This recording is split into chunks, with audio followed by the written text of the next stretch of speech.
So hey guys, দীর্ঘদিন rail line বন্ধ থাকার কারণে অনেকে কিন্তু ট্রেন ভ্রমণ করতে পারেন নাই। সো ফাইনালি আগামী 15 তারিখে রেল কিন্তু খুলে দিতে যাচ্ছে। এমনকি এখন থেকেই বা আজকে থেকেই আপনারা কিন্তু অনলাইনে ট্রেনের টিকিট বুকিং করতে পারবেন।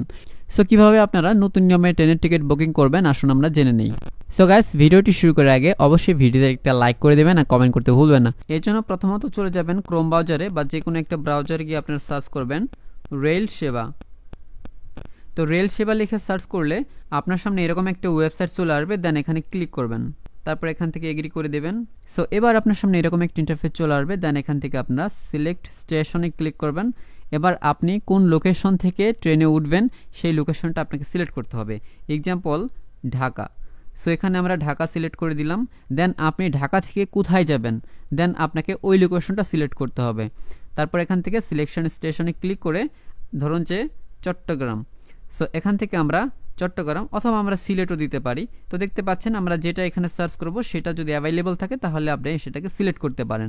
সো আগামী 15 তারিখ থেকে কিন্তু আপনারা রেলে ভ্রমণ করতে পারবেন বা রেল চালু হয়ে যাবে, ঠিক আছে। তাই আপনারা এখান থেকে আপনার নিজস্ব লোকেশনটা এখান থেকে সিলেক্ট করে নেবেন যে আপনি কোন লোকেশনে যাবেন। দেন এখান থেকে ক্লাসে ক্লিক করবেন। এবার আপনি কোন বগিতে আপনি জাস্ট বসে যাবেন সেটা আপনাকে সিলেক্ট করতে হবে। তো এক্সাম্পল আমি এখান থেকে স্নিগ্ধা দিয়ে দিচ্ছি। দেন এখান থেকে আপনাকে দেখতে পাচ্ছেন যে জার্নি ডেট। সো আপনি কত তারিখে জার্নি করবেন সেই তারিখটা আপনাকে সিলেক্ট করতে হবে। তো আমরা এখানে ক্লিক করে দিচ্ছি। সো এবার আপনি এখান থেকে যে তারিখটা সিলেক্ট করবেন, সো আপনি কত তারিখে যাবেন সেটা আপনাকে সিলেক্ট করতে হবে। তবে আমি আপনাকে রিকমেন্ড করব আপনি 16 তারিখের পর থেকে যদি সিলেক্ট করেন তাহলে আপনার জন্য বেটার। সো এক্সাম্পল আমি 22 তারিখ দিয়ে দিলাম। দেন এখান থেকে সার্চ ট্রেনে ক্লিক করব। সো এবার আপনার সামনে এরকম একটা ইন্টারফেস চলে আসবে। দেন এখান থেকে আপনি কোন ট্রেনে যাবেন, এখানে ট্রেনের নামগুলো দেওয়া আছে, ঠিক আছে। সেখানে ট্রেনের নামগুলো দেওয়া আছে। এছাড়াও আপনি এই ট্রেনের কোন বগিতে যাবেন সেটাও কিন্তু এখানে আপনি দেখতে পাবেন। সো ট্রেনের কোন বগিতে কত টাকা ভাড়া সেটা কিন্তু আপনারা এখানে দেখতেই পাচ্ছেন, ঠিক আছে। সো এক্সাম্পল আমরা এখান থেকে এস চেয়ারে যদি ক্লিক করি, এখান থেকে বুক নাওতে ক্লিক করব। সো এবার আপনার সামনে এরকম একটা ইন্টারফেস চলে আসবে। দেন এখানে আপনারা দেখতে পাবেন যে ঢাকা থেকে সিলেট এই ট্রেনে যেতে কতক্ষণ সময় লাগবে। সো এখান থেকে এই ট্রেনটা কত তারিখে ছাড়বে বা কয়টার সময় ছাড়বে সেটা কিন্তু এখানে দেখতে পাচ্ছেন। এমনকি এটা ট্রেনটা কত তারিখে গিয়ে ওখানে পৌঁছাবে বা কয়টা বাজে গিয়ে পৌঁছাবে সেটা কিন্তু এই টাইমটা দেখতে পাবেন। এছাড়াও টোটাল যে কত টাইম লাগবে এই ট্রেনে আপনার ঢাকা থেকে সিলেট যেতে সেই টাইমটা কিন্তু টোটাল অ্যাভারেজ টাইমটা কিন্তু এখানে দেখতে পাবেন। এবার এখানে যদি আপনি একটু স্ক্রল করেন, সো এবার আপনার সামনে এরকম একটা ইন্টারফেস চলে আসবে। দেন এখান থেকে আপনি এই যে সাদাগুলোর থেকে যে কোনো একটাতে ক্লিক করবেন বা সবগুলোতে আপনি ক্লিক করে দেখতে পারেন, ঠিক আছে। তো এর মানে হলো যে অনেক সময় আপনার বগির নাম থাকে যে ক খ গ, তো এরকম, তো জিনিসগুলো এরকম। সো আপনি এখানে প্রত্যেকটা চেঞ্জ করে দেখতে পারেন যে কোন বগিতে সিট খালি আছে, ঠিক আছে। তো এভাবে আপনারা চেক করে দেখবেন। সো এই ইয়েলো কালারের মানে হলো সিটগুলো বুকিং হয়ে গেছে, দেখতে পাচ্ছেন এগুলো সব বুকিং হয়ে গেছে। তো আপনারা কি করবেন, এই যে সাদাগুলোতে আপনি ক্লিক করে দেখে নেবেন যে কোনটায় সিট খালি আছে। তো এছাড়াও আপনি এখান থেকে আপনার পছন্দের সিটটি এখান থেকে চুজ করতে পারেন। তো এক্সাম্পল আমরা এটা চুজ করলাম। এবার আমরা স্ক্রল ডাউন করে এখান থেকে কন্টিনিউ পারচেসে ক্লিক করব।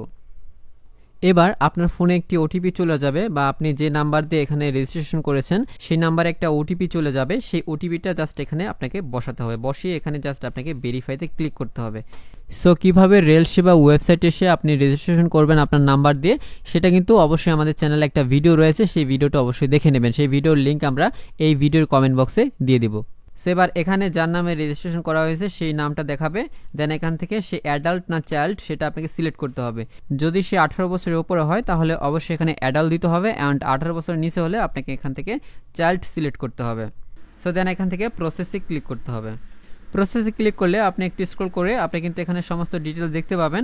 দেন এখান থেকে আপনার পুরো টোটাল যে ভাড়াটা ট্রেনের যে টিকিটের যে মূল্যটা সেটা কিন্তু এখানে দেখা যাবে, একদম পুরো ভ্যাট ফি সহ, ঠিক আছে। তো দেন এখান থেকে আপনাকে পেমেন্ট মেথড সিলেক্ট করতে হবে যে আপনি এই যে অনলাইনে যে আপনি বুকিং করতেছেন আপনি কিসের মাধ্যমে বুকিং করবেন, বিকাশ, নগদ, রকেট, উপায়, ভিসা অথবা মাস্টার কার্ড। সো এখান থেকে আমরা এক্সাম্পল বিকাশ অপশন সিলেক্ট করে দিচ্ছি। দেন এখান থেকে প্রসেস টু পেমেন্টে ক্লিক করব। তারপর এখানে আপনার বিকাশ অ্যাকাউন্টের নাম্বার দেবেন। এরপর আপনার পিনকোড চাইবে, পিনকোড দিলে কিন্তু এটা জাস্ট আপনার কনফার্ম করলে আপনার পেমেন্টটা কিন্তু ডান। সো ঠিক এইভাবে কিন্তু আপনার সঠিক নিয়মে ট্রেনের টিকিট কাটতে পারবেন। সো গাইস, আশা করি ভিডিওটি ভালো লেগেছে। ভিডিওটি ভালো লাগলে অবশ্যই ফ্রেন্ডদের সাথে শেয়ার করতে ভুলবেন না। থ্যাংক ইউ সো মাচ ভিডিওটি সম্পূর্ণ দেখার জন্য।